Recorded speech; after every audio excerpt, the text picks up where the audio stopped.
couple years ago, I found myself back on the dating scene, not according to plan, and I joined Tinder. Yes, I just said that. And I basically wanted to see if I could get a date.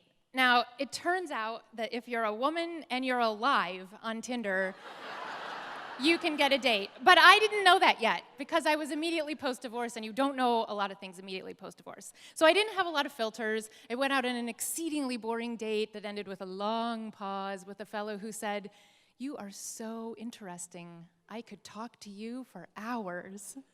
And I thought, wow, this is harder than it looks. So on the way home, I called Tinder date number 2. I was walking home. Hey, here we are. Right out of the bat, he asked, "What do you want?" I'm like, "Love, life, kids, everything. What do you want?" And he's like, "I am not the man for you." So I thought, okay, I am not ready for this. So I went back to my roots and started writing music. And the first song went, "I want you, baby, and you know that you know what I mean. I want you, baby, and I know that you know what I need. I've been watching from the sidelines as you slowly draw me in. I've been watching you and the way you look at me." This ends in disaster. You know this, right? There was no such love affair happening.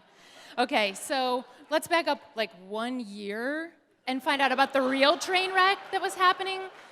So 2013 is the year that everything fell apart. Everything that could fall apart, did it. Highlights: audit, lawsuit, sold the house under duress.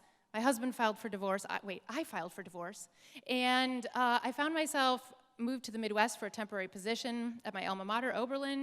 And I found myself in the room with a doctor who said the words pre-cancer and hysterectomy, and she was talking about me.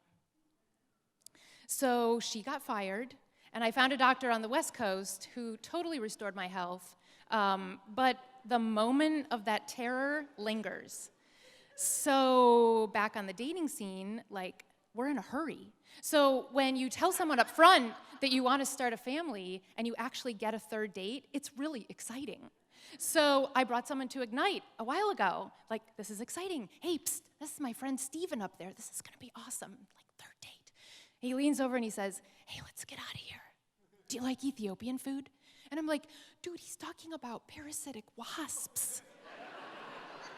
This is not good. Okay, so we walk out at the end, and he's like, "Wow, your friends are so smart." And I don't have a lot to offer, but I've got a big dick.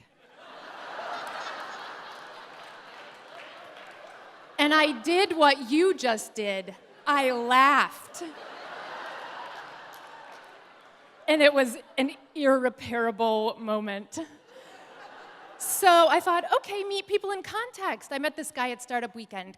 This is part of my world. Okay, so we go out to lunch, and he says, "Hey, I was talking to my mom on the way up here." I'm like, okay, that sounds good. And he says, "And I told her that I left my sniper rifle at home." And I'm like, I didn't even know that Startup Weekenders knew what guns were. And I come from this community. So I thought, how is this happening? Where is this coming from? Okay, so, tell the truth up front. As my mom told me a long time ago, believe people when they tell you about themselves. And, don't be afraid to tell your story early. Fail fast, right? We're in a hurry. Okay, so I would also say that when, in my case, in upper 30s, talking to men about hey, dating, want to start a family, be ready for the fact that talking to them might be like the tide. 1 minute, it's totally placid, and the next minute, it's running away from you. As fast as possible. So, for myself, also considering the possibility that feels crazy. Am I trying to do something crazy? Why is there so much friction? But the story that I'm trying to tell is found between the lines. I wrote it there some time ago and left for you to find. I don't know where we're going, but I know we've got to start. And if you would listen, darling, I would give you half my heart. So, in 3 days, I'm going to go walk across Spain on the Camino.